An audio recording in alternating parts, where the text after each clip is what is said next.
The mining ship Terran Hope drifted through the asteroid belt like a metallic whale hunting for food. Captain Sarah Chun watched the scanner displays with tired eyes, searching for the rare metals that kept Earth's economy alive. Behind her, the crew worked quietly at their stations. They had been out here for 6 months, and everyone was ready to go home. "Captain, we're getting some strange readings from Sector 7, called out Lieutenant Rodriguez from the sensor station. His voice carried a note of confusion that made Sarah look up from her coffee. "Strange how?" Sarah asked, moving to stand behind him. The young officer had good instincts, and she had learned to trust his judgment during their time together. "It's not an asteroid, ma'am. The signature looks artificial. Metal composition is unlike anything in our databases." Rodriguez adjusted the controls, trying to get a clearer picture. "Distance is about 2,000 kilometers off our port side." Sarah frowned. This far out in the belt, they shouldn't encounter any human ships. The mining routes were carefully planned to avoid conflicts between different companies. "Put it on the main screen." The forward display showed what looked like a massive crystal structure floating in space. It was beautiful and terrifying at the same time. The crystal was perfectly geometric, with smooth surfaces that reflected light in ways that seemed impossible. It was easily 3 times the size of their ship. "Holy shit," whispered Engineer Park from his station. "Sorry, Captain, but what is that thing?" Sarah stared at the object. In 20 years of space travel, she had never seen anything like it. The crystal seemed to pulse with internal light, shifting from blue to purple to green in slow waves. "Any signs of life?" "Energy readings. Massive energy readings, Captain. The power output is off the charts. But I'm not detecting any communication signals or responses to our hails." Rodriguez worked frantically at his console. "Whatever built this has technology far beyond ours." Before Sarah could respond, the crystal began to move. It rotated slowly, revealing new facets that caught the light of distant stars. Then, without warning, a beam of light shot out from its surface and engulfed their ship. Sarah felt a strange tingling sensation wash over her body. The bridge lights flickered, and several crew members cried out in alarm. But the sensation wasn't painful. It felt more like being scanned by some kind of medical device. "Captain," Rodriguez's voice was higher now, filled with panic. "The beam is downloading our computer systems. They're copying everything. Navigation, crew records, Earth's location, our technology specifications. Can you block it?" Sarah grabbed the arm of her chair as the ship shuddered slightly. "No, ma'am. It's like trying to stop water with a net. Whatever they're using is completely beyond our understanding." Rodriguez's hands flew over his controls, but nothing he did made any difference. The scanning continued for exactly 3 minutes. Then, the beam shut off, and the crystal began to move away from them with impossible speed. Within seconds, it had disappeared into the darkness between the asteroids. Sarah and her crew stared at the empty space where the crystal had been. The bridge was silent except for the quiet hum of life support systems and the beeping of various monitors. "Did that really just happen?" asked Park, his voice barely above a whisper. Sarah nodded slowly. "Rodriguez, full sensor sweep. I want to know if there are any more of those things out here. Park, run a complete diagnostic on all ship systems. I need to know if they did anything besides copy our data." "Aye, Captain," both men replied, though their voices still carried traces of shock. As her crew worked, Sarah stared out at the asteroid field. Earth needed to know about this immediately. But what would she tell them? That humanity had just made first contact with an alien intelligence that could copy their entire computer network in 3 minutes? That Earth's location was now known to beings with technology that made human science look like stone tools? She activated her personal comm unit and began recording a message for Earth Command. "This is Captain Sarah Chun of the mining vessel Terran Hope. I am filing an immediate priority alert regarding first contact with an unknown alien intelligence." 3 weeks later, the message reached Earth. Within hours, every major government and military organization on the planet was in emergency session. Scientists, generals, and politicians argued about what the contact meant and how humanity should respond. Dr. Elena Vasquez stood before the United Earth Council in Geneva, holding a data pad with her analysis of the Terran Hope's encounter. She was one of Earth's leading experts on theoretical alien contact scenarios, though she had never expected to use her knowledge in a real situation. Based on the data from Captain Chen's ship, we can draw several conclusions about this alien intelligence, Elena began, her voice steady despite the historic nature of the moment. First, their technology is significantly more advanced than ours. The ability to scan and copy our entire computer network in 3 minutes suggests computational power we can barely imagine. General Morrison, a gruff man with steel-gray hair, leaned forward in his seat. What are their likely intentions? Are we looking at a threat? Elena considered the question carefully. That's impossible to determine from a single encounter. However, the fact that they didn't destroy the Terran Hope or its crew suggests they may not be immediately hostile. They gathered information, which could indicate curiosity rather than aggression. Or they're planning something bigger, Morrison countered. Maybe they needed our data to plan an invasion. President Chun, no relation to the mining ship captain, raised her hand for silence. Dr. Vasquez, what do you recommend for our next steps? We need to prepare for multiple scenarios, Elena replied. We should assume they now know everything about our technology, our population centers, and our defensive capabilities. At the same time, we should prepare for the possibility of peaceful contact. I recommend we establish protocols for both scenarios. The debate continued for hours. Some council members wanted to arm every ship and station with the best weapons available. Others argued for sending peaceful messages into space, hoping to establish communication with the aliens. Elena listened to the arguments with growing concern. Humanity was reacting exactly as she had predicted in her theoretical papers, with fear, aggression, and wild speculation. But she couldn't shake the feeling that they were missing something important about the encounter. Late that night, Elena sat in her office reviewing the sensor data from the Terran Hope for the 100th time. Something about the alien crystal's behavior bothered her, but she couldn't put her finger on what it was. Her assistant, Dr. James Park, knocked on the door. Elena, you've been at this for 18 hours. Maybe you should get some sleep. Look at this, James. Elena pointed to the energy readings on her screen. The crystal's power output was enormous, but it was completely contained. No radiation leakage, no electromagnetic interference beyond the scanning beam itself. This suggests incredible control over their technology. James studied the data. So they're not just powerful, they're precise. What's your point? My point is that if they wanted to destroy the Terran Hope, they could have done it without even trying. Instead, they scanned the ship carefully, copied what they needed, and left without causing any damage. That suggests a level of restraint that doesn't match an invasion force. Maybe they're just being careful, gathering intelligence before they attack. Elena shook her head. I don't think so. Look at the scanning pattern. It's too thorough, too systematic. This feels like academic research, not military intelligence gathering. James was quiet for a moment. Are you saying you think they're scientists? I'm saying I think we might be dealing with explorers or researchers, not conquerors. But that doesn't make them any less dangerous. A scientist with godlike technology could reshape our entire civilization without meaning to. Meanwhile, 67 light-years away, the crystal ship drifted through the void between stars. Inside its crystalline chambers, beings of pure energy discussed what they had learned about the strange biological creatures they had encountered. The entity known as Zephyrian, 9 pulsed with curiosity as it reviewed the human data. These creatures are fascinating. They have developed technology without achieving true understanding of the universe's fundamental structures. It is like watching children play with fire. Another entity, Nexus Prime, flickered with different colored lights as it processed the information. Their biological nature is primitive, but their adaptability is remarkable. They have spread across their entire planet and begun reaching into space despite having only the most basic understanding of physics. Should we classify them as a potential threat? Asked a third entity, Guardian 7. Their data shows evidence of constant warfare among their own kind. They might prove dangerous if allowed to develop further. Zephyrian 9 considered this.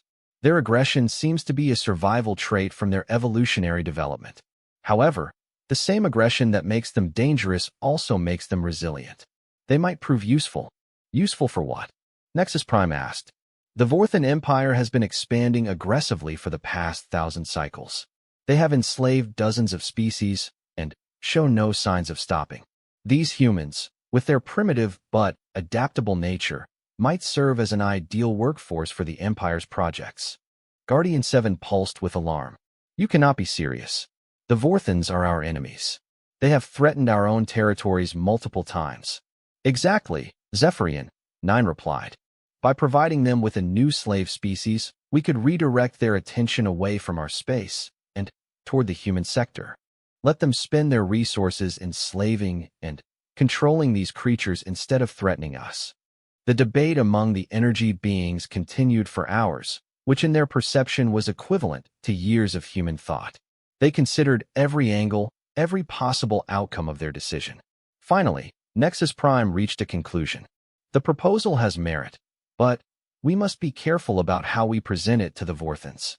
They must not realize we are trying to manipulate them. Agreed, said Zephyrian 9. I will travel to their capital world and present the humans as a gift.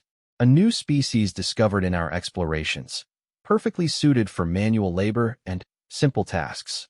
Guardian 7 flickered with concern. What if these humans prove more capable than we expect? What if they resist Vorthan control? Then, the Vorthans will be distracted dealing with them, Nexus Prime replied. Either way, it serves our purposes. If the humans are easily enslaved, the Vorthans will be content with their new workforce. If they prove difficult to control, the Vorthans will waste resources trying to subdue them. The three entities reached consensus, and their crystal ship began changing course toward the Vorthan Empire. None of them fully understood what they were about to set in motion. They saw humans as simple biological creatures, useful only as pawns in their larger game of galactic politics. Back on Earth, the debates continued. Captain Sarah Chun had been recalled to Earth to testify before various committees and councils. She found herself telling the story of the crystal encounter dozens of times, each time to a new group of officials who asked the same questions. Captain Chun, asked Admiral Hayes during her latest debriefing, in your professional opinion, do you believe this alien contact poses an immediate threat to Earth? Sarah considered the question carefully. She had been thinking about it for weeks now, and her answer had evolved with each telling of the story. Sir, I believe we're dealing with beings so far beyond our understanding that we can't even properly assess the threat level. It's like asking an ant to evaluate whether a human poses a threat to the anthill. The Admiral frowned. That's not particularly helpful, Captain. With respect, sir, it's the most honest answer I can give. They could have destroyed my ship without effort. Instead, they scanned us and left. But I have no idea what they plan to do with the information they gathered. Dr. Vasquez spoke up from her seat at the table. Captain, did you get any sense of their motivations? Anything that might help us understand their intentions? Sarah shook her head. The whole encounter lasted less than 5 minutes. The Vorthan capital world of Keth Major stretched across 3 continents, its massive cities connected by transport tubes that pierced the planet's atmosphere. Emperor Vastor ruled from his crystalline palace, a structure that rose 50 kilometers into the sky and could be seen from orbit. Vastor was not born to rule. Like all Vorthans, he had earned his position through conquest and cunning. His people were natural predators, evolved from pack hunters on a world where only the strongest survived. Their society reflected this origin, hierarchy based on strength, expansion driven by necessity, and little tolerance for weakness. The Emperor stood before a massive holographic display showing the current extent of the Vorthan Empire. Red markers indicated worlds under direct control, yellow showed vassal states, and green marked potential targets for future expansion. The map showed an impressive domain, but Vastor's hunger for growth was never satisfied. General Krexvon, his military commander, approached with news. My lord, we have a visitor requesting an audience. One of the crystalline entities from the ethereal collective. Vastor's lips pulled back in what might have been a smile, revealing rows of sharp teeth. The ethereals were powerful but reclusive. They rarely involved themselves in the affairs of biological species, preferring to observe from a distance. For one to seek an audience was unusual. Bring them to the throne chamber, Vastor commanded. And, Krexvon, double the guard. I trust the ethereals about as much as I trust a hungry Vorthack. An hour later, Zephyrian 9's crystalline form materialized in the center of the throne room. The ethereal's body shifted through various colors as it acknowledged the Emperor's presence. Around the chamber, Vorthan guards gripped their weapons nervously. They had never seen an ethereal in person before. Emperor Vastor. Zephyrian IX's voice resonated from the crystal without the use of vocal cords. I bring greetings from the collective and an offering that may interest your expanding empire. Vastor leaned forward in his throne, carved from the bones of the last emperor he had defeated. The ethereals do not make social calls, creature. What do you want? Direct as always, Zephyrian IX replied, its form shifting to darker hues. Very well. In our recent explorations, we encountered a new species that may prove useful to your empire. Biological creatures called humans, from a world they call Earth. The Emperor gestured for more information. Around him, his advisors and generals listened carefully. New slave species were always valuable, providing fresh labor for the Empire's massive construction projects.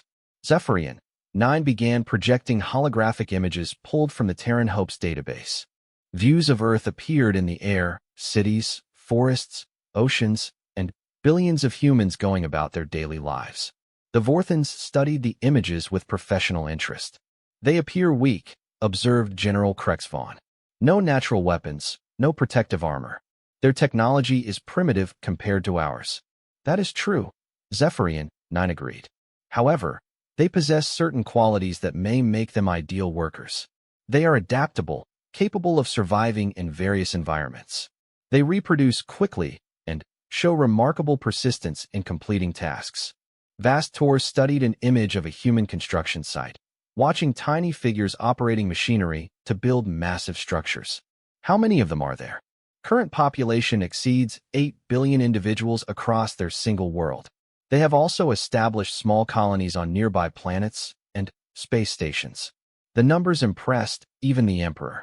Most species the Vorthans conquered numbered in the hundreds of millions at most. 8 billion potential slaves represented a workforce that could accelerate the Empire's expansion by centuries. What do you gain from sharing this information? Vastor asked. He was too experienced to believe the ethereals were being generous. The humans exist in a region of space we consider inconvenient for our own expansion plans. By directing your attention toward them, we ensure they do not become a problem for either of us in the future. It was a careful half-truth.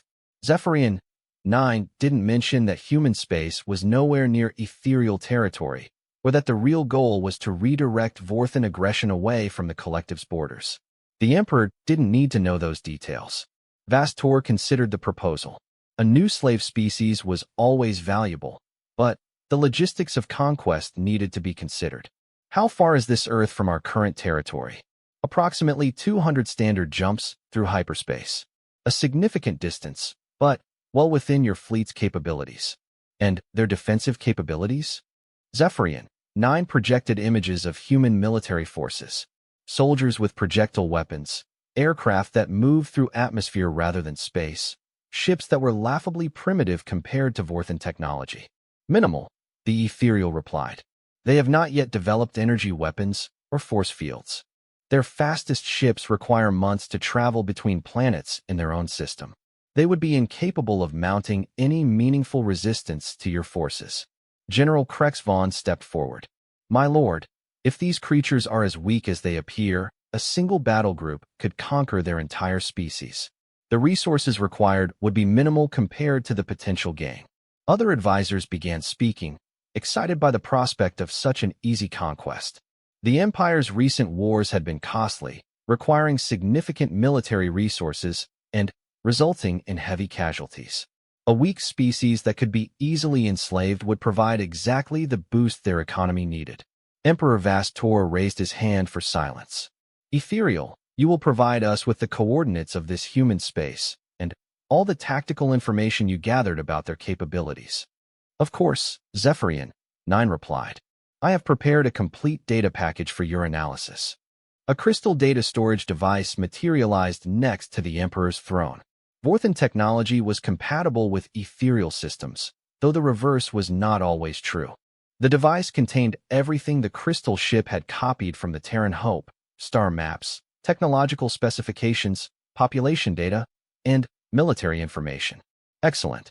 Vastor said, examining the device. General Krexvon, begin preparations for a major expedition. I want detailed invasion plans within 10 days. It shall be done, my lord, the general replied, already mentally calculating the forces needed for such a campaign. Zephyrian Nine's form began to fade as the ethereal prepared to leave. We wish you success in your endeavor, Emperor. May this new acquisition serve the Empire well. After the ethereal departed, the throne room buzzed with activity. Advisors and generals discussed logistics, transportation, and the integration of human slaves into the Empire's existing systems. The excitement was palpable. Everyone could see the benefits of such a massive new workforce. Emperor Vastor studied the human images again. The creatures looked soft, weak, and completely unprepared for what was coming. Their weapons were primitive, their defenses inadequate, and their technology centuries behind Vorthan standards. It would be less a war than a harvest. Krexvon, he called to his general. How many ships will we need to transport 8 billion slaves back to our territory? The general performed quick calculations on his portable computer. Assuming standard transport configurations, approximately 8,000 ships for the initial transfer. We would need to establish way stations for refueling and processing. The logistics are complex, but manageable. And how many battleships to ensure their compliance? Against such primitive opposition, 50 ships would be excessive. 20 ships could conquer their entire species without risk. Vastor nodded approvingly. The Empire had over 300 battleships available for deployment. Using only 20 would leave the vast majority of his forces available for other operations. It was exactly the kind of low-risk, high-reward operation he preferred. Unknown to the Vorthans, their conversation was being monitored by Earth's early warning systems. The massive energy signatures generated by the Emperor's palace had been detected by sensitive instruments deployed throughout human space following the crystal ship encounter. Dr. Elena Vasquez sat in the command center of the newly established Xenological Threat Assessment Facility in Colorado.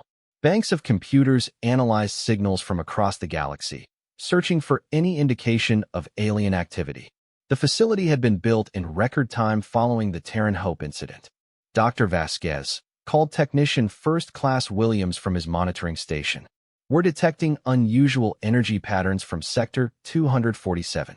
The signatures match theoretical models for large-scale alien communications. Elena hurried to Williams' station, her coffee growing cold as she focused on the display. The patterns were unlike anything in their databases, but the mathematical structures suggested intelligent origin. How long has this been active? She asked. The signal started about 4 hours ago. It's been continuous, but varying in intensity and frequency patterns. Elena studied the readouts. It's too complex for natural phenomena and too organized to be random. This could be alien communications. She activated her secure communicator and sent an alert to Earth Command. Within minutes, officials around the world were reviewing the same data Elena was seeing. The message was clear. Something was happening out there, and humanity needed to be ready for it. Back in the Vorthan Empire, General Krexvon met with his staff to plan the human conquest. The war room was filled with the Empire's most experienced military minds, all studying the data provided by the ethereal. The humans have no force field technology, reported Admiral Vextar, the fleet commander. Their ships rely on metal armor for protection. Our plasma cannons will cut through their hulls like butter. Their communication systems are primitive as well, added intelligence director Naxvel. We can jam their transmissions easily, preventing coordination between their military forces. Colonel Zarketh, a ground forces specialist, reviewed the human military data. Their soldiers use chemical projectile weapons and explosive devices, effective against each other, but our personal shields will make us nearly invulnerable to their attacks. General Krexvon listened to the reports with growing confidence. The humans appeared to be even weaker than they had initially assumed. Their technology was so primitive that it hardly qualified as a threat at all. What about their population centers? He asked. How should we approach the actual enslavement process?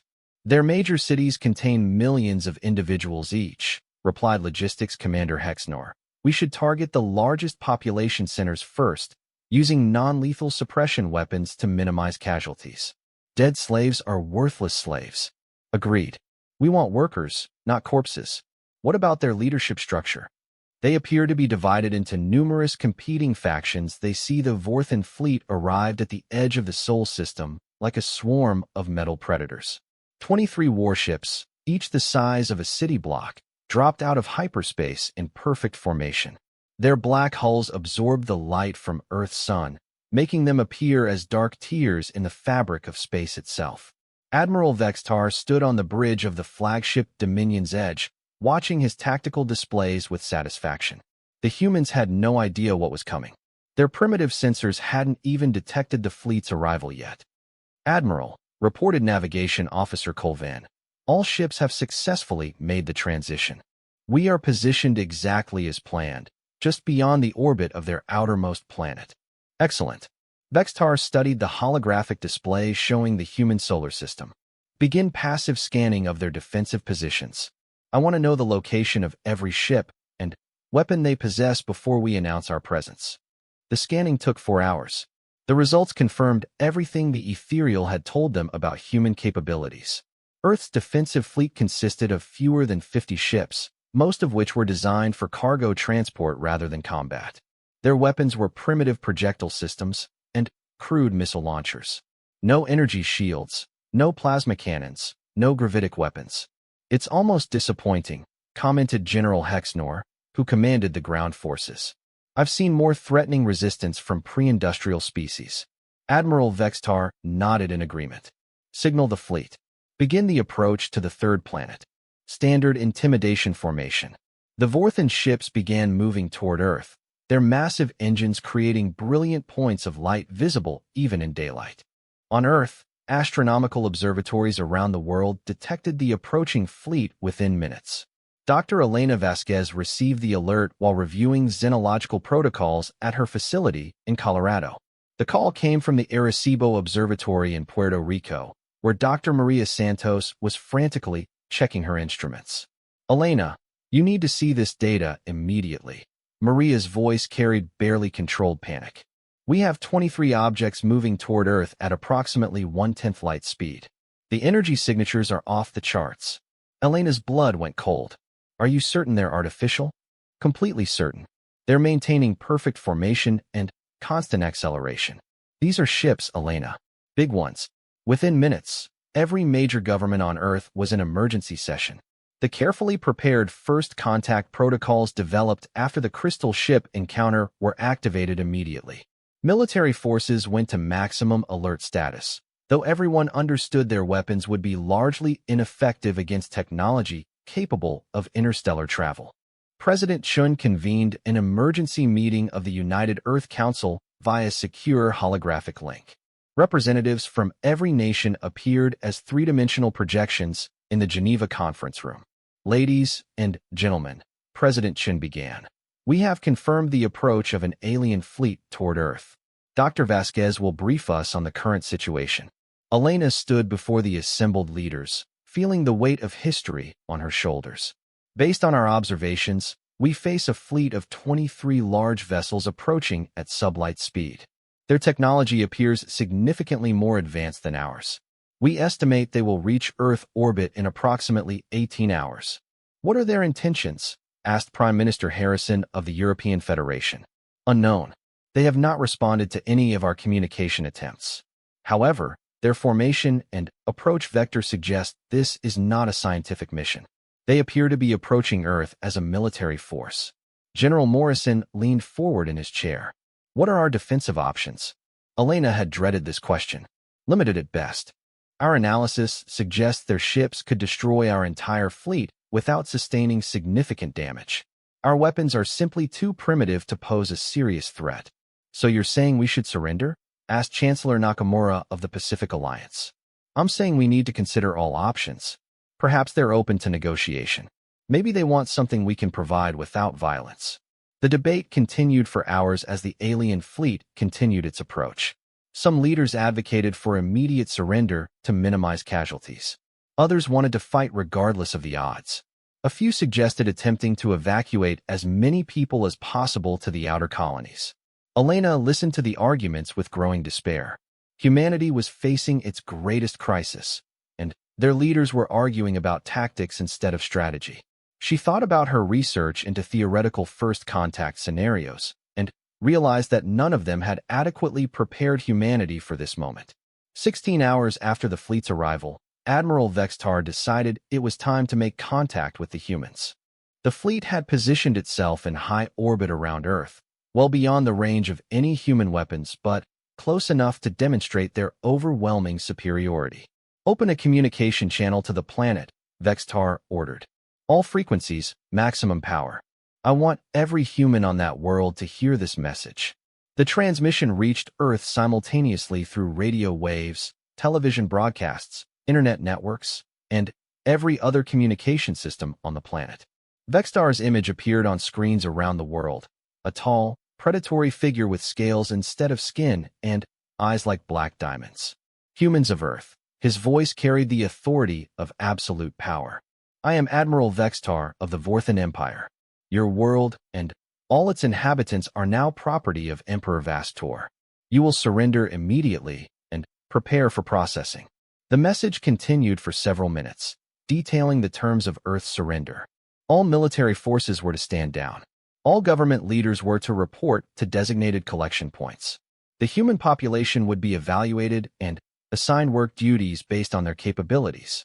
"Resistance is futile and will result in the elimination of entire population centers," Vextar concluded. "You have 12 hours to comply with these directives. Any hostile action will be met with overwhelming force." The transmission ended, leaving Earth in stunned silence. 8 billion people had just been told they were now slaves to an alien empire.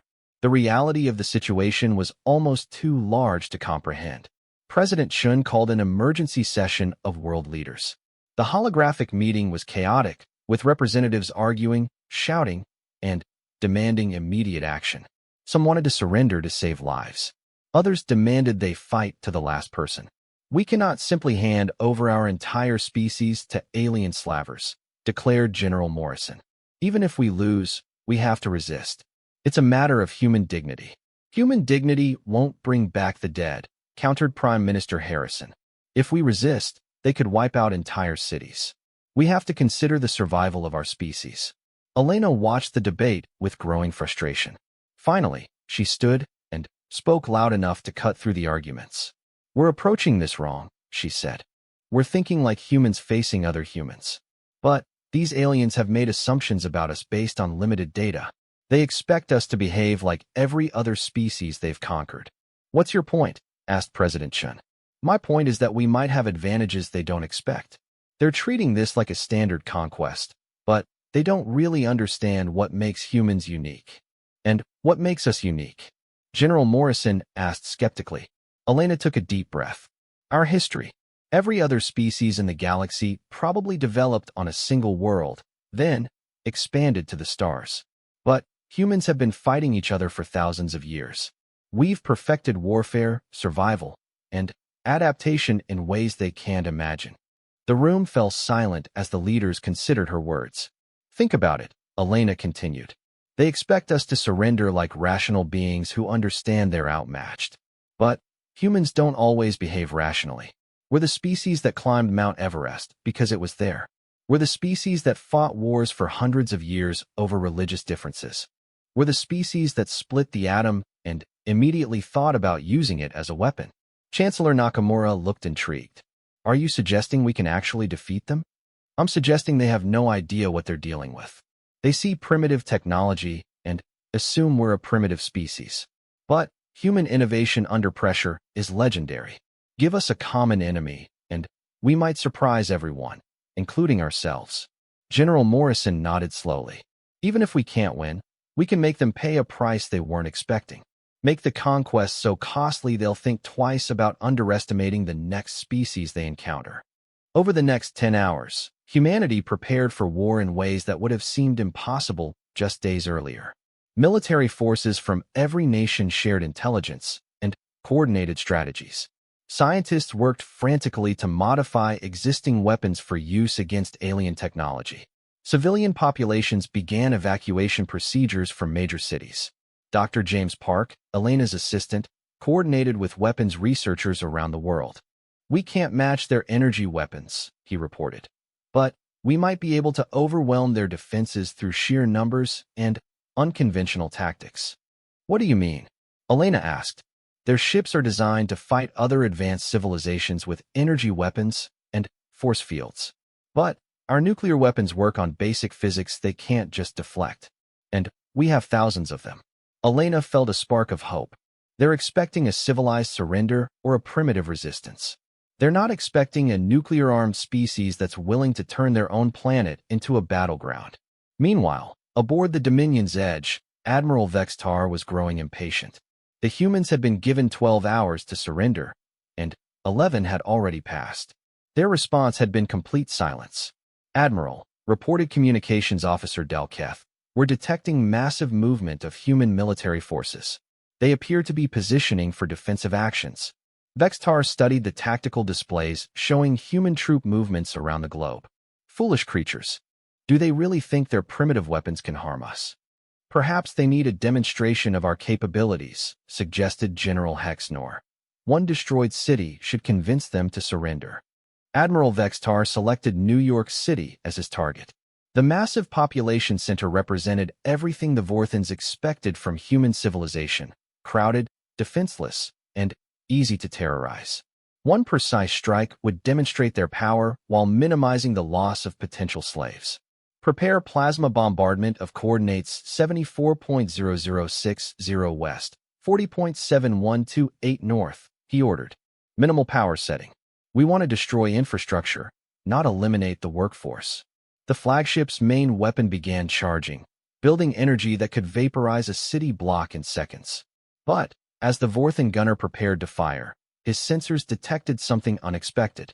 Admiral, the weapons officer called out, confusion evident in his voice. I'm reading massive energy signatures rising from the target zone. Multiple contacts, all moving at high velocity toward our position. Vextar moved to the tactical station. The display showed dozens of projectiles launching from Earth's surface, each one trailing brilliant flames as it climbed toward orbit. The energy signatures were unlike anything in their database of human technology. What kind of weapons are those? He demanded. Unknown, Admiral. The energy output is significant, but the design appears to be chemical-based rather than plasma or gravitic. Very primitive construction, but the warheads are emitting massive radiation signatures. Dr. Elena Vasquez watched the launch from NORAD's command center deep inside Cheyenne Mountain. Around her, military personnel coordinated the most desperate gamble in human history. Every nuclear weapon on Earth capable of reaching orbit had been launched simultaneously. American ICBMs, Russian SLBMs, Chinese DF-5s, British Tridents, French M45s, and dozens of smaller warheads from every nuclear power on the planet. Time to impact, for minutes, 30 seconds, reported Colonel Martinez from the tracking station. All warheads are running true to course. Will they even damage those ships? Asked General Morrison, who had flown in specifically for this moment. Elena stared at the tactical display. We're about to find out. Their technology is advanced, but they're still subject to basic physics. Even if their shields can stop energy weapons, they weren't designed to handle hundreds of nuclear detonations in close proximity. Aboard the Dominion's Edge, Admiral Vextar watched the approaching missiles with growing alarm. His weapons officer was frantically working at his console, trying to understand what they faced. Admiral, these appear to be nuclear fission and fusion devices. Extremely crude by our standards, but the yield calculations are concerning. Define concerning. Sir, if even half of these weapons detonate near the fleet, the combined radiation and electromagnetic effects could overwhelm our shield generators. These primitives are essentially turning their atmosphere into a radioactive battlefield. Vextar felt the first stirring of doubt about this conquest. The humans weren't surrendering or fighting conventionally. They were poisoning their own planet to hurt their attackers. It was a level of desperate savagery he hadn't expected from any civilized species. All ships, maximum defensive posture, he ordered. Prepare to intercept incoming projectiles. The Vorthan fleet opened fire with their point defense systems, beams of coherent energy reaching out to destroy the approaching warheads. They managed to eliminate nearly half of the missiles before the remainder reached their targets. The first nuclear detonation lit up the space around the flagship like a miniature sun. The explosion was followed by dozens more as warheads detonated in a carefully coordinated pattern designed to create overlapping fields of radiation and electromagnetic interference. The Vorthen shields held, but just barely. Warning alarms screamed across every ship in the fleet as power systems fluctuated and sensor arrays went temporarily blind. Several of the smaller vessels suffered shield failures and took direct radiation damage. Damage report. Vextar barked, gripping his command chair as the ship shuddered from repeated electromagnetic pulses. 3 ships reporting shield failures, Admiral. The radiation levels in this sector are now lethal to most biological life forms. Our sensors are partially blinded by the electromagnetic interference. Casualties, light so far, but if we remain in this radiation field, even our environmental systems will start to fail. Admiral Vextar stared at the tactical display in disbelief. The humans had just detonated hundreds of nuclear weapons in their own atmosphere. The radiation would contaminate their planet for decades, killing millions of their own people. No rational species would make such a sacrifice just to damage an enemy fleet. Sir, the communications officer called out, we're receiving a transmission from the planet. Put it through. President Chin's face appeared on the main screen, broadcasting from a bunker deep beneath Geneva. Behind her, Elena could see the flags of every nation on Earth hanging together for the first time in human history. Admiral Vextar, President Chin began, her voice steady despite the chaos around her. You made a fundamental error in your assessment of humanity. You assumed we would behave rationally when threatened with slavery. The president paused, letting her words sink in. You see radiation readings and electromagnetic interference that have damaged your fleet. We see the opening moves in a war for the survival of our species. You call us primitive, but we've been perfecting the art of warfare for thousands of years. Elena stepped forward into the camera's view. Admiral, I'm Dr. Elena Vasquez, xenobiologist and military strategist. Let me explain what you're really facing. Humans don't surrender. We don't submit to slavery. We fight until we win or until there's nothing left to fight with. Your nuclear weapons cannot destroy our fleet, Vextar replied, though his voice carried less confidence than before. You're right, Elena admitted. Our nuclear weapons alone can't destroy your fleet. But they don't need to. We've studied your technology, and we understand your limitations. The transmission switched to a tactical display showing the Vorthen fleet's position. Your ships are powerful, but they rely on energy-based systems that can be disrupted. You need clear sensor readings to target effectively. You need stable power systems to maintain shields and weapons. Elena's analysis continued with surgical precision. We've just turned the space around Earth into an electromagnetic nightmare. Your sensors are compromised, your power systems are fluctuating, and you're surrounded by enough radiation to cook your crews if they step outside their shields for more than a few minutes. General Morrison joined the transmission. Admiral, you came here expecting to conquer a primitive species. Instead, you've trapped yourself in orbit around a planet full of apex predators who have spent their entire evolutionary history learning how to kill things that are bigger and stronger than they are. The transmission ended, leaving the Vorthen bridge in stunned silence. Admiral Vextar looked around at his officers, seeing doubt and concern on faces that had been confident just hours earlier. They're bluffing, he said, but his voice lacked conviction. One planet cannot threaten the entire Vorthen fleet. Admiral, the weapons officer reported, I'm detecting additional launches from the planet's surface. Hundreds of smaller projectiles, but these appear to be different from the nuclear weapons. Elena watched from her command center as the second wave of human retaliation began. These weren't nuclear weapons. They were something far more dangerous to an advanced alien fleet. Every rocket, missile, and projectile that humanity could launch was now heading toward the Vorthen ships, each one carrying a payload specifically designed for this moment. What are those warheads carrying? Asked General Morrison. Electromagnetic pulse devices, chaff dispensers, radio jammers, and some very special packages that our materials scientists have been working on since the crystal ship encounter, Elena replied. We can't match their technology, but we can blind it, confuse it, and disrupted. Dr. Park looked up from his console. Elena, we're also detecting massive energy signatures from the Pacific and Atlantic. The submarine fleets are launching everything they have.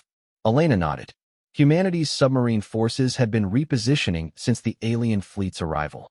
Nuclear submarines from every major naval power were now launching ballistic missiles from positions around the globe, creating a three-dimensional attack pattern that would be impossible for the aliens to defend against completely.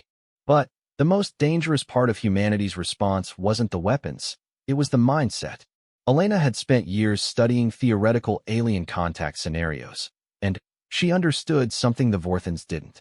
Every other species they had conquered probably saw their ships and technology and immediately understood they were outmatched. They surrendered because surrender was logical. Humans, however, had a long history of fighting impossible odds. They had faced extinction events, ice ages, plagues, and countless wars against overwhelming enemies. Their response to being outmatched wasn't surrender. It was innovation, adaptation, and a willingness to sacrifice everything for victory. Admiral, a new voice called out on the Vorthan bridge. Long-range sensors are detecting additional energy signatures throughout this solar system. It appears the humans have weapons platforms on multiple worlds and space stations. Vextar studied the expanding tactical display. The humans hadn't just armed their homeworld. They had turned their entire solar system into a fortress. Every space station, every planetary colony, every asteroid mining facility was now launching attacks against the Vorthan fleet. How is this possible? He demanded. Our intelligence indicated they had minimal space-based military assets. Sir, it appears they've been converting civilian infrastructure into weapons platforms since our arrival. Mining ships are launching explosive charges, cargo vessels are ramming our smaller ships, and their space stations are broadcasting jamming signals that are interfering with our navigation systems. Admiral Vextar realized with growing horror that he had stumbled into a trap. The humans hadn't just refused to surrender. They had spent the last 18 hours turning their entire civilization into a weapon pointed directly at his fleet. Sir, the communications officer reported, we're receiving messages from other ships in the fleet. The cruiser Vorthans might have lost main power after a collision with a human cargo vessel loaded with explosives. The destroyer Swift Death is reporting complete sensor failure due to electromagnetic interference. The admiral looked around his bridge, seeing his officers struggling to maintain control of systems that had been reliable for decades. The humans were using tactics that no civilized species would consider: suicide attacks, radiation poisoning, and the deliberate destruction of their own infrastructure to deny it to the enemy. Admiral, another officer called out urgently, we're detecting massive troop movements on the planet's surface. It appears every nation on Earth is mobilizing their armed forces simultaneously. Elena watched the global mobilization from her command center, feeling a mixture of pride and terror. In response to the alien threat, humanity had achieved something it had never managed before: complete unity. Every nation, every military force, every civilian organization was working together with a single goal: make the aliens pay such a terrible price for their conquest attempt that they would never try to enslave another species again. How many people are we talking about? Asked General Morrison. Current estimates show approximately 200 million military personnel and another 500 million civilian volunteers taking up arms, reported Colonel Martinez. Every major city has been turned into a fortress. Every civilian with military training has been activated.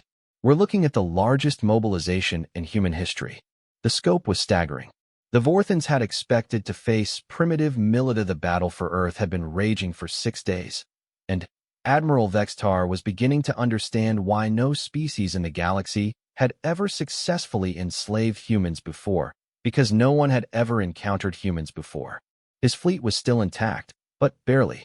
3 ships had been completely disabled by what the humans called kinetic kill vehicles, massive chunks of metal accelerated to incredible speeds using primitive rocket engines. 2 more vessels had suffered critical damage from coordinated nuclear strikes. The radiation levels around Earth were now lethal to most known life forms. Admiral, reported his increasingly haggard communications officer, we're receiving another transmission from the planet. Put it through, Vextar said wearily. Dr. Elena Vasquez appeared on the main screen, but she looked different now. Gone was the polished academic who had first addressed the fleet. Her hair was disheveled, her clothes were dirty, and there were dark circles under her eyes. But her expression was harder than any Vorthan warrior's. "Admiral, this is day 6 of your attempted conquest. I thought you might like a status report on your progress." Behind Elena, displays showed the current state of Earth's major cities. Most were heavily damaged, but they were still fighting. Humans had turned every building into a fortress, every street into a battlefield. Even children were participating in the resistance, carrying supplies and messages between military units. "You've managed to destroy approximately 30% of our major infrastructure," Elena continued. "You've killed roughly 50 million people. By any reasonable standard, you should have broken our resistance by now." She paused, letting that information sink in. "But here's what you've lost in return. According to our calculations, your fleet has expended approximately 60% of its ammunition and energy reserves. Your ships are operating at reduced efficiency due to radiation damage, and you still haven't captured a single human city." Admiral Vextar wanted to deny her claims, but his own reports confirmed their accuracy. The human resistance hadn't weakened, it had grown stronger. Every day brought new tactics, new weapons improvised from civilian technology, and new levels of desperate courage that his forces couldn't match.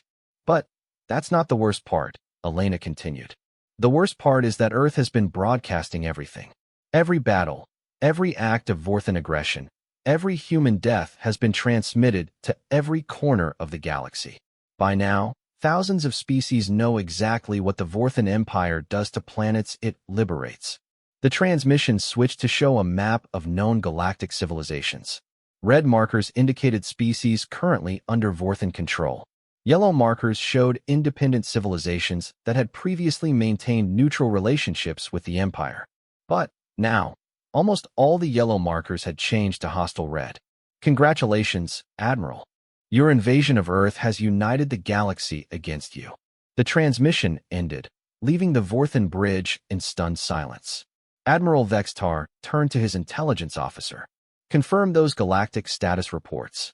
The intelligence officer worked at his console for several minutes before looking up with a pale expression. "Sir, she's correct. We're receiving hostile communications from the Andromedan Federation, the Crystal Collective, the Tau Empire, and 17 other major civilizations. They're all demanding immediate Vorthan withdrawal from Earth. And if we refuse?" "Sir, the combined fleets of those civilizations could overwhelm our entire empire.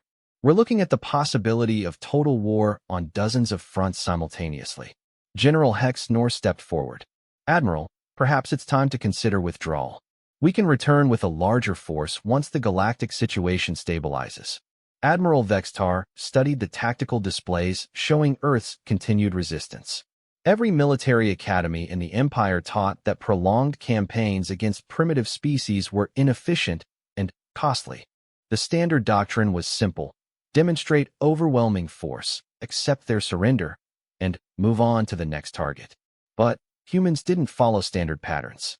They fought with a combination of tactical intelligence and berserker fury that his forces couldn't counter.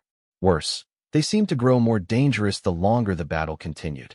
"Sir," the weapons officer reported, "we're detecting new energy signatures from the planet's surface. The humans appear to have weaponized their civilian nuclear reactors." "What do you mean?" "They're using their power plants as massive improvised explosive devices.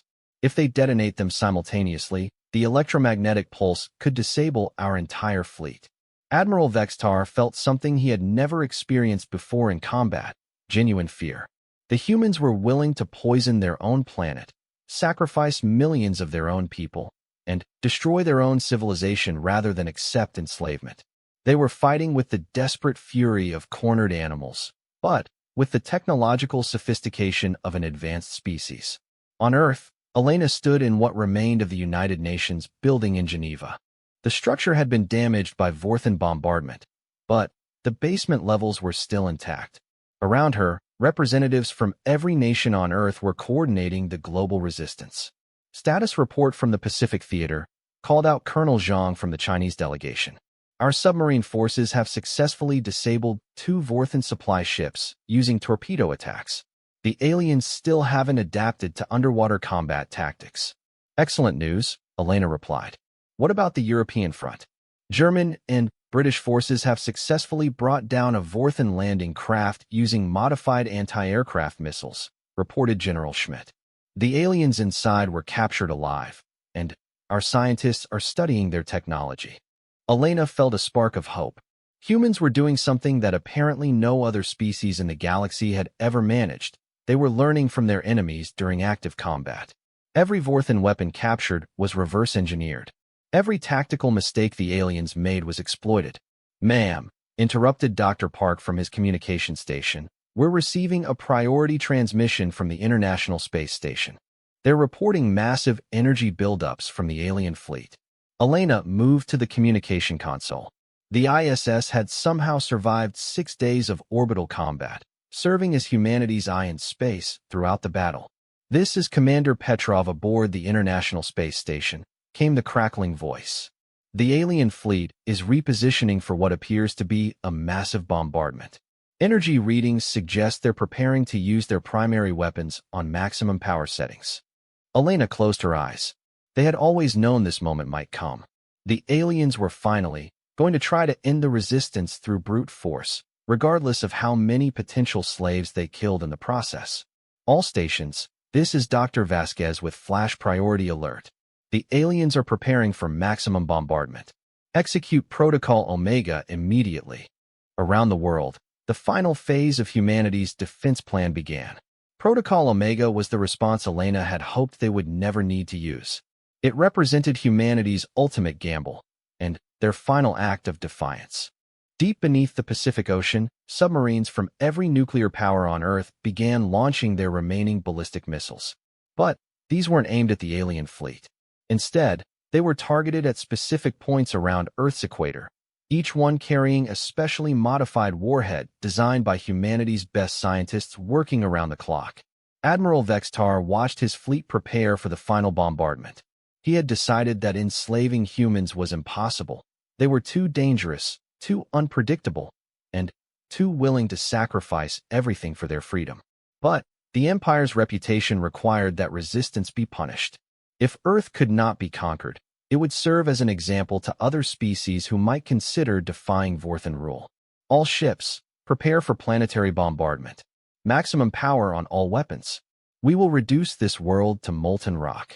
Admiral, the weapons officer called out urgently. I'm detecting massive launches from the planet. Hundreds of projectiles, but they're not targeting our fleet. Then, what are they targeting? Sir, they appear to be targeting their own planet. The missiles are aimed at points around the equator, and the energy signatures suggest, oh no. Report. Sir, those aren't nuclear weapons. The humans have somehow weaponized their planet's magnetic field. If those devices detonate simultaneously, they'll create a massive electromagnetic pulse that will fry every electronic system in this solar system. Admiral Vextar stared at the tactical display in disbelief. The humans were about to turn their entire planet into a massive electromagnetic weapon. It would destroy all technology on Earth, killing billions of their own people. But it would also cripple his fleet and leave them stranded in dead space. Can we stop the missiles? Negative, sir. There are too many, and they're too close to their targets. Elena watched the countdown on her display as Protocol Omega reached its final seconds. Around her, the command center was silent except for the quiet hum of electronics that would soon fall forever silent. All stations, this is Dr. Elena Vasquez with a final message to Earth and the galaxy. Today, humanity has shown that freedom is worth any price. We have proven that some species cannot be enslaved, cannot be broken, and cannot be conquered. She looked directly into the camera, knowing her words were being broadcast to every corner of the galaxy. To every species watching this transmission, remember what you've seen here. The Vorthan Empire thought humans would make good slaves. Instead, they discovered that humanity would rather die free than live in chains. The countdown reached 0. Around Earth's equator, dozens of modified nuclear devices detonated simultaneously, each one designed to interact with the planet's magnetic field in a very specific way. The combined effect created an electromagnetic pulse of unprecedented magnitude, radiating outward at the speed of light. Every electronic device on Earth went dead instantly. Cities went dark, communication networks failed, and the technological civilization that humans had built over centuries died in a single moment. But the pulse didn't stop at Earth's atmosphere. It expanded outward, washing over the Vorthan fleet like an invisible tsunami. Admiral Vextar watched his bridge systems fail one by one. Emergency power kicked in, then failed as well. The mighty Vorthan fleet, pride of the Empire, was reduced to dead metal drifting in space around a planet that had chosen to destroy itself rather than surrender. In the weeks that followed, rescue ships from across the galaxy arrived to find Earth dark and silent. The human resistance had succeeded in their final goal. They had made enslaving their species so costly that no other civilization would ever attempt it. But they had also sent a message that echoed across every star system in the galaxy. The humans were gone, but their defiance lived on. Species after species rose up against Vorthan rule, inspired by Earth's example. The empire that had seemed unstoppable began to crumble as rebellion spread across their territory. Emperor Vastor received the news of Earth's destruction in his crystal palace on Keth Major. The loss of the fleet was devastating, but the political consequences were far worse. The empire faced revolts on dozens of worlds, and their reputation as invincible conquerors had been shattered forever. How could one primitive species cause so much damage? He asked General Krexvon. They weren't primitive, my lord. We just didn't understand what we were looking at. Humans had been preparing for war their entire evolutionary history. When we threatened their freedom, we gave them the ultimate enemy to fight against. In the years that followed, the galaxy remembered the human war as a turning point. Species that had lived under alien domination for centuries began to resist their oppressors. The idea that freedom was worth any price became the rallying cry for independence movements across the stars. The ethereal collective, watching from their crystal ships, finally understood their mistake. They had seen humans as simple biological creatures, useful only as pawns in galactic politics. They had unleashed a force that changed everything, proving that sometimes the smallest spark can ignite the largest fire. Earth remained dark and lifeless, a monument to the price of freedom and the cost of underestimating humanity. But across the galaxy, the human legacy lived on in every species that chose to fight rather than surrender, to resist rather than submit. The galaxy had wanted humans as slaves. Instead, they got a lesson in the true meaning of liberty that would echo through the stars for generations to come. Why forces numbering in the thousands or millions? Instead, they were looking at a planet where nearly 10% of the population had taken up arms and was prepared to fight to the death. Admiral Vextar stared at his tactical displays, watching as the situation spiraled completely out of control. This was supposed to be a simple conquest, a routine addition to the Empire's slave population. Instead, he was facing a species that seemed willing to destroy itself rather than accept defeat. The worst part was the growing realization that the humans might actually succeed, not in destroying the Vorthan fleet. That was still impossible, but in making their conquest so costly that it would cripple the Empire's expansion for generations. As reports continued to flow in from his damaged ships, Admiral Vextar began to understand that enslaving humanity was going to be far more expensive than anyone had ever imagined. Agreed. Target their largest population center and prepare a minimal bombardment. Just enough to show them resistance is hopeless. But as the Vorthan fleet prepared to demonstrate their power, they had no idea they were about to face an enemy unlike any they had encountered before. Humanity was about to show the galaxy what 8 billion apex predators could do when their backs were against the wall. The 12-hour deadline expired with no word from Earth's governments. Admiral Vextar gave the order to begin bombardment, confident that a show of force would end human resistance before it truly began. He was about to discover that enslaving humans was a mistake that would cost the Vorthan Empire far more than they could ever have imagined. All nations. No unified planetary government. This actually works in our favor. Without central coordination, they cannot mount an effective defense. General Krexvon nodded approvingly. Every aspect of the human conquest looked favorable. Their technology was weak, their government was divided, and their population was enormous. It would be the easiest campaign in Vorthan history. "Begin assembling the expedition force," he ordered. "I want our fastest ships loaded with suppression equipment and transport capacity. We launch in 15 days. As the meeting dispersed, none of the Vorthans questioned their assumptions about human capabilities. The data provided by the ethereal seemed comprehensive and reliable. The humans appeared to be exactly what they seemed, a weak, primitive species ripe for conquest. They had no way of knowing that they were about to make the same mistake that had cost dozens of other alien species their freedom and their lives. They were about to discover that enslaving humans was far more difficult than anyone in the galaxy had ever imagined. The stage was set for a conflict that would reshape the balance of power across multiple star systems. Neither side fully understood what they were about to face, but the humans had one advantage their enemies couldn't see. They had been fighting for survival since the dawn of their species, and they had never learned how to surrender. Yes, they seemed methodical, efficient, but beyond that, I couldn't tell you if they were curious, hostile, or completely indifferent to us. "What would you recommend, Captain?" Admiral Hayes asked. "I'd recommend we prepare for the worst while hoping for the best. Upgrade our defensive systems, establish better early warning networks, and try to develop new technologies as quickly as possible. But I'd also recommend we try to establish peaceful contact. Maybe they're not interested in conflict." As the meeting continued, none of the humans in the room realized that their fate was already being decided by beings who viewed them as nothing more than potential slaves. The galaxy was about to discover just how dangerous it was to underestimate humanity. The first mistake had been made. The crystalline entities thought they understood what they were dealing with. The second mistake was yet to come, and it would prove far more costly for everyone involved.